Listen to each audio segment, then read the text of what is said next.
I know I'm a little late to this one. The case of Irina Zarutska, the young Ukrainian woman who was brutally stabbed to death on a train on her way home from work. And first and foremost, I want to talk about the passenger's reaction. That stabbing was so swift, so sudden. Even if you had a heightened sense of situational awareness, nothing could prepare you for that kind of attack. So the passengers, of course, had no idea what just happened. But as soon as they realized what just happened, after they got over the initial shock, they immediately rendered aid to Irina. No, so I want to dispel the notion that, oh, she died alone on the floor, bleeding out, with nobody helping her. If you watch the entire video, there was plenty of people who went to her side and tried to give her aid and keep her alive. Why am I talking about this? This case is exactly what they want. Distrust and division. Everybody wanted to make it about race. This is how they want to divide us, okay? By race and victimhood politics. Okay, I'm going to link this. I'm going to add to the story what happened in Minneapolis when that school shooting happened. They want to divide us by gender and identity politics with that one. Same thing what happened with the Charlie Kirk assassination. They tried to sit there. The militant left was like, oh, when it first happened, that is, hey, that's one of their own. Their own killed Charlie Kirk. And then they turned around, the MAGA militant, and said, no, he became one of you guys. And he was dating a transgendered furry. Like some kind of, gotcha. It's not the gotcha you think it is. See how these stories, the Minneapolis school shooting, the Irina case, and Charlie Kirk assassination, all depends on one thing. Well, more than one thing, but what do they want? The common denominator here. Division. They want us divided by gender, identity, race, victimhood, politics. Okay, they want us to be at each other's throats, literally and figuratively. They want us to be distrusting of each other. They don't want us to help each other. They don't want us united. Each of these cases, tragic. Each of these cases,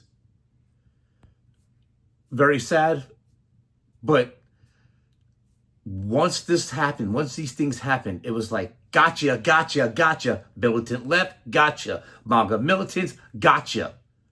And it's not the gotcha you think it is. You're just adding more fuel to the fire of the discourse and the division in this country. We shouldn't be celebrating any of this. Okay? Oh, well, like a school shooting. Well, at least it wasn't us straight people. With the Irina case.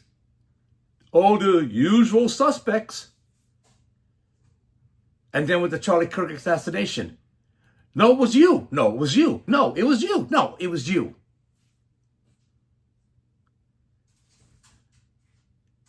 Now, am I blind to the fact, since I'm talking about the Irina case, that there are attacks going on against white people and the media is not reporting on it? I am well aware of that.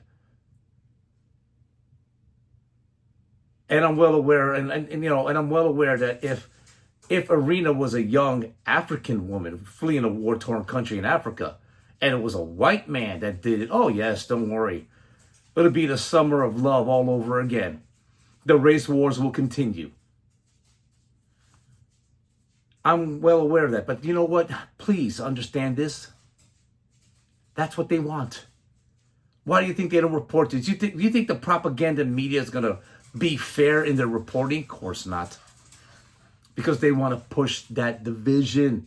They sell the fear and the discourse and the mistrust. Because when SHTF happens, my dogs. But when the SHTF situation happens, what happens next? That's what they want us to be, divided. A country divided, a citizen divided is not a citizens united, and we don't work together. We don't trust each other. We don't trust each other to work together. Because when that happens, the SHTF situation happens. You ever watch the disaster movies happen? Who's going to get protected? Who's going to be looked out? Who's going to get priority? You're damn right, the politicians, not us peons. But if we can't trust each other as it is right now, what happens when the SHTF happens? For those who don't know what SHTF stands for, shit hits the fan. But that's what. This is why they do this now. Yes, I am well aware of the stories, and I see it on Instagram. I see the attacks. I see this. I see newsworthy incidents that should be on the news fairly and squarely and should be there, but it's purposely done not to be there because they want to sow this division, and we can't be divided. We can't feed into it. What do I suggest? I don't know. I don't have the answers to this. But I guess I do, in a way. The shirt. Team Jesus. It's easy to say. But who else do we turn to in this situation? Who else do we turn to for help and guidance? Jesus. This world is evil as enough. We don't need this anymore. We need to be more united. We can't let stories like these, and there will be more too. There will be more arena stories. There will be more school shootings. Believe that. There will be more political assassinations. Believe that. All because they want us to be at each other's throats. Stories like these sensationalize. That's what they want. Because they want us to be distrusting of each other when the time happens. Because all we got after that is each other. Like I said, you watch these disaster movies, these politicians are set. They're made, okay? The billionaires and the millionaires, oh, they got their private jets. They got their underground bunkers. What do we got?